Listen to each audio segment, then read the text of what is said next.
ஈரோடு மாவட்டம் சென்னிமலையில் உள்ள புகழ்பெற்ற சுப்பிரமணிய சுவாமி கோயிலில் தைப்பூச தேரோட்டம் விமர்சையாக நடைபெற்றது. அந்த காட்சிகளை தற்போது காணலாம்.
மேலும் இது தொடர்பான கூடுதல் விவரங்களை எமது செய்தியாளர் குணசேகரன் வழங்க கேட்கலாம். குணசேகரன், தைப்பூச திருவிழாவையொட்டி தேர் திருவிழாவானது வெகு விமரிசையாக நடைபெற்று வருகிறது. இது தொடர்பான முழு விவரம்.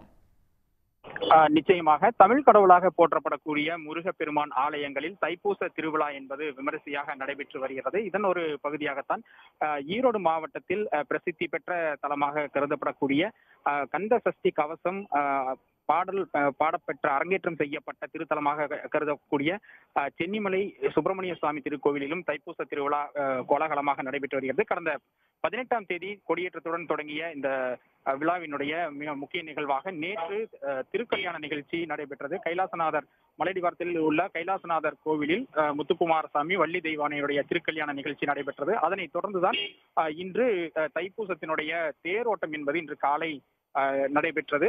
கிழக்கு ராஜ வீதியில் நிலைநிறுத்தப்பட்டிருந்த திருத்தேரில் முத்துக்குமாரசாமி வள்ளி தெய்வானை ஆகியோர் படியமர்த்தப்பட்டு சிறப்பு அலங்காரங்கள் செய்யப்பட்டு பூஜைகள் நடைபெற்றன.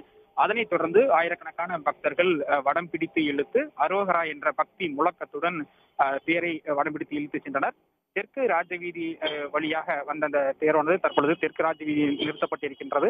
இன்று மாலை மீண்டும் இந்த தேர் பக்தர்களால் இழுத்து செல்லப்பட்டு வடக்கு ராஜவீதிக்கு கொண்டு வரப்படும். அதன் பின் நாளை மீண்டும் ஏற்கனவே இருந்த இடத்தில் நிலைநிறுத்துவதற்காக மீண்டும் நாளை கொண்டு வர இருக்கிறது. இந்த நிகழ்ச்சியை பொறுத்த வரைக்கும் ஈரோடு மாவட்டம் மட்டுமல்லாமல் திருப்பூர், கரூர் உள்ளிட்ட அண்டை மாவட்டங்களைச் சேர்ந்த ஏராளமான பக்தர்கள் இந்த திருத்தேரோட்ட நிகழ்ச்சியில் பங்கேற்று முருகனை வழிபட்டிருக்கிறார்கள். உங்கள் விரிவான தகவல்களுக்கு நன்றி குணசேகரன். உடனுக்குடன் செய்திகளை தெரிந்து கொள்ள சன் நியூஸ் பெல் ஐகானை கிளிக் பண்ணுங்க.